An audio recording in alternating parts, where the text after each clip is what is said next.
I'm Brogan, this is Bradley, and we're going to be answering the evaluation question, how effective is the combination of your main and ancillary tasks? So we've thought about it a lot, and there's a lot of things that run constant between our three products and a lot of differences, so we're just going to discuss them a little bit. One of the main similarities between all three of our products is the concept of time, and more specifically the distortion of time and the idea that there's no fixed point in time. Ambiguity, that's the word.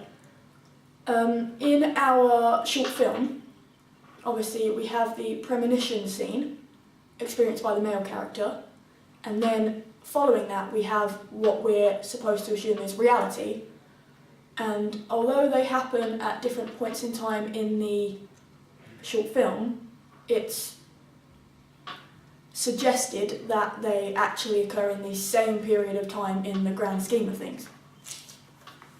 In the poster, we have overlaid the image of a clock face over the female character's portrait, but on the clock face we've removed the clock hands. We feel that this gives it a sort of idea that there is no specific time period. Mystery, exactly, thank you Bradley. And it sort of adds to the idea of, oh, we don't know what time this is, we don't know what part of time it is, and it makes it very, it increases the enigma of it. And then again, in the magazine article, we created an image of traffic, and we took it as a long exposure shot, so obviously all the cars are blurred, which obviously doesn't happen in real life. You don't walk down the street and see blurs of cars going past. So it gives you the feeling that something's happening at maybe superhuman speed or just faster than normal, which again encourages the idea of the time periods being a little bit distorted. Obviously that would intrigue the viewers that are actually seeing the magazine article, or for instance the poster, because obviously you see a clock face without hands, you instantly think, that's interesting, that's quite confusing, so it might make them a little more interested in seeing the film. On the subject of our audience, the target audience for all three of the products, in fact, are pretty much the same. Obviously, by using teenage characters, we're appealing to the teenage audience, and we tried to stick to that throughout all three of the products. Obviously, in the magazine article, we've written it as if it was being written for a magazine aimed at that age group, so we haven't used ridiculously extended vocabularies, and we haven't used ye old Shakespeare speak. And obviously you've got the element of humour somewhat in the magazine article. Obviously people of our age love a bit of humour to read. Yeah. And then again in the poster, we've sort of made it very simple, very easy to understand. We've put a female character's face on it, because you're walking down the street and you see a face. You can have a look and see if she's pretty or not. Maybe you think she is, maybe you think she's not, we don't know. It gives you that impression. But again, it's just another way for us to really hone into the audience we're aiming for, and then grab their attention and hold it and keep it, which I think did work quite effectively within the combination of the three. However, had we had more time to work on it, I think we would have taken a different spin on the magazine article a little bit and targeted it maybe even more specifically to our target audience. The final similarity between the three tasks is the title. Obviously, if you're watching a film and then you see a poster, the only way you're going to know that that poster relates to that film is by the same title. So across our poster, our magazine article, our short film, the word quick can just be seen everywhere.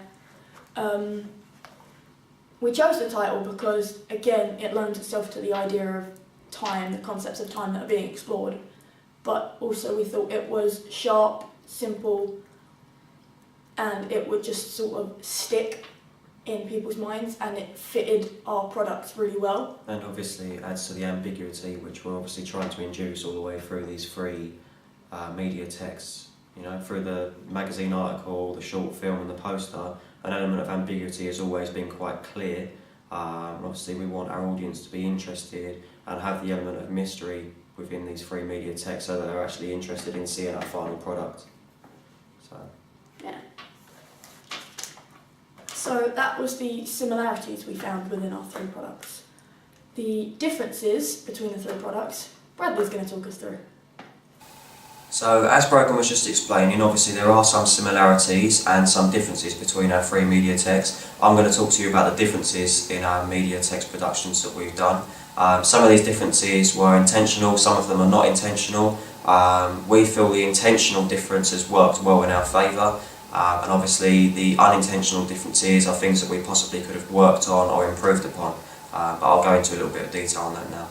So the first difference I want to talk about is the lack of a human identity or a human face within two of the productions. The poster itself actually has the female character from the short film, a close-up picture of her face with a clock overlaid on top of her.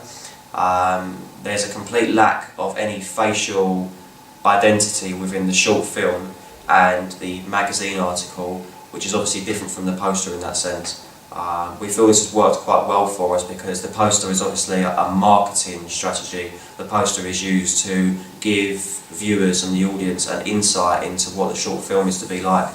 Now obviously you want a poster to show the audience members a part or a snapshot of the short film so that they're going to be interested in it and build the suspense so they can want to watch it. But at the same time you want the poster to also allow for some ambiguity. Now the fact that the poster has a human identity on it and the short film doesn't adds to that ambiguity and mystery, and shows the audience something they want to see, but at the same time is also not revealing the rest of the short film. So I think that works quite well in our favour. Definitely. And also the lack of the human identity in the magazine article adds to that ambiguity for the viewer, but also at the same time will allow the audience members to see other content variations, i.e. the cars that we've got in that picture, the moving cars using the long exposure shot. So I think that works quite well for us really. If I can just add, I also think that using the female portrait on the poster highlights to the audience that she is a very important part of the plot, but the fact that she's not a running theme throughout all three of the texts means that she's probably not the most important part, but she's something to pay attention to.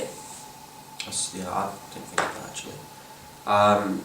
Obviously, as I said, we have some intentional differences and some unintentional differences. The two unintentional differences are that within two of the productions, it's quite visibly clear that there is a lot of vehicle content within them, and it's made very obvious by the fact that the magazine article's main image is purely based around moving vehicles, and obviously the short film is full of public transport and personal transport, but yet the poster actually shows no vehicles whatsoever. As I said before, it only consists of the female character's face and a clock face overlaid on top of that. There's no vehicle content within that, and I think really we probably could have added an element of a vehicle or somewhat to the poster just to add to the continuity between the free media texts and obviously add to the similarities between them. I think that would have worked quite well in our favour.